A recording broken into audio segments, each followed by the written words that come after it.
Jesus says, "Nothing displeases my Father more than ingratitude." February 9th, 2019.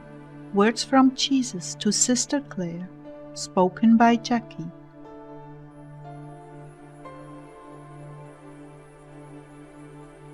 Jesus began, "Nothing displeases my Father more than ingratitude, taking your lives for granted, taking your gifts for granted by not investing them wisely, taking your health, sustenance, and relatives for granted, as well as all I have provided you with. And it is a fact, the richer you get, the more you take for granted.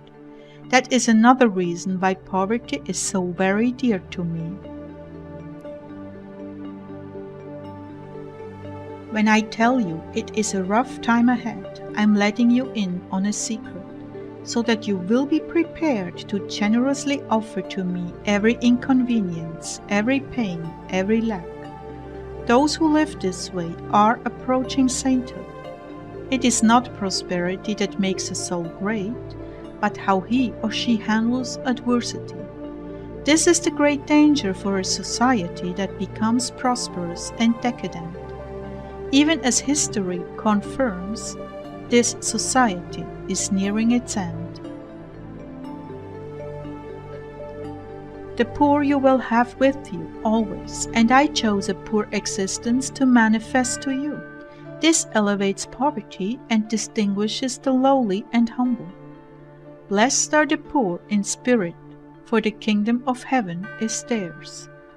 I did not say this lightly, and you will note that every beatitude runs contrary to popular opinion and culture.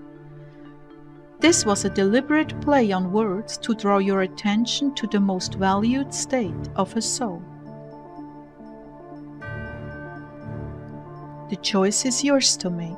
I chose a feeding trough for my bed and never rested in the beautiful one Joseph had crafted for me. I chose to live on the run and bear the persecution criminals endure for their misdeeds.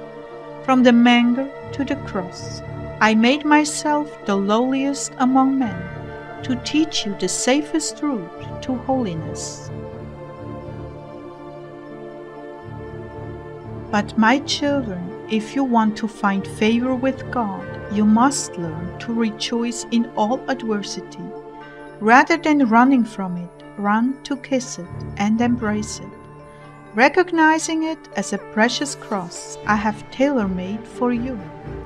When you embrace this cross with kisses, you are declaring your love for me and for my children, and nothing brings me more joy than to see you completely formed in my image, with a heart full of love and compassion, and a healthy disregard for those things the world runs after.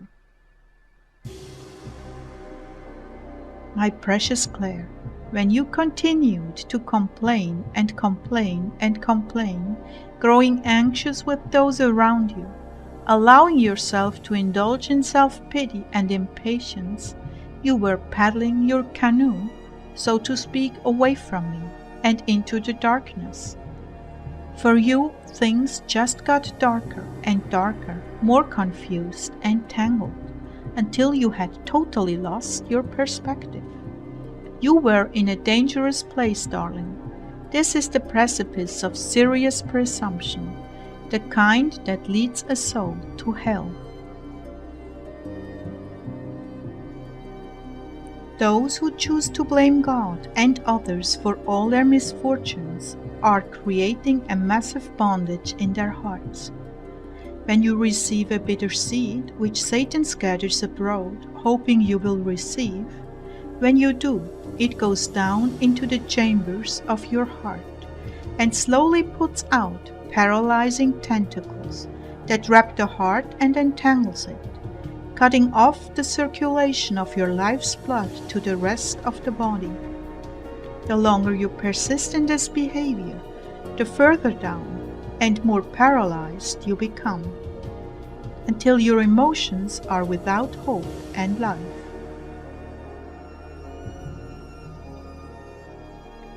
Every little inconvenience you react to with resentment, anger, and bitterness carries with it seeds that take root in your heart.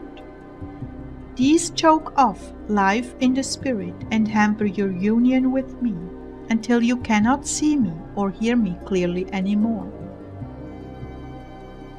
Dear ones, to the degree you react in resentment to trials and contradictions, to that degree you distance yourself from me. Whereas a docile, meek soul receives these things with love, trusting in the judgments of my Father unequivocally, and receiving them from His holy hand as a precious gift. This is what I'm praying for you, heart dwellers, that you receive these things with great love and gratitude, giving thanks continually for your state in life and all it entails, for your obstacles, for your shortcomings, for your failures as well as for your victories. And if you are feeling distant from me, begin with gratitude.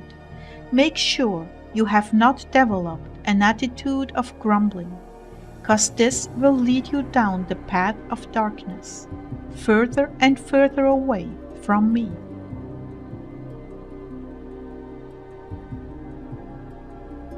Begin by looking at your attitude about your circumstances, what you have and what you do not have. Thank me profusely for each and everything I've given you to fulfill your mission in life. Thank me for your children, even the ones with problems. Be ever so grateful they are still alive and there is still hope for them. Thank me for the plans I have for you, which you know nothing of at this point in your life. Thank me for suffering on that cross for you and your family. Thank me for allowing you to be born and to grow to maturity.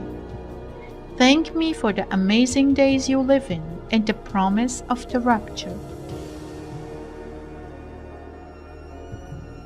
Make it a point all through the day to recognize something wonderful in front of you. And soon your whole attitude towards life will go from discouragement and fatigue to hope and a fresh start.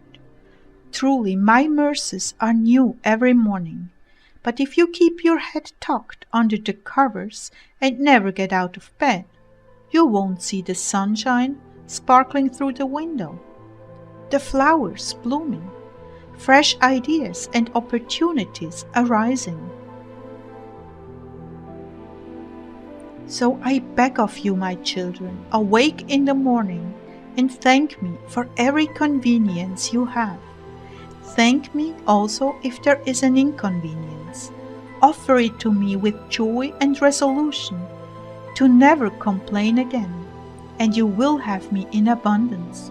The sweetness of my presence will be drawn to you by the fragrance of gratitude, and I will touch your heart and make you to know that I love and approve you, and am with you today to do mighty things, and persevere against all opposition.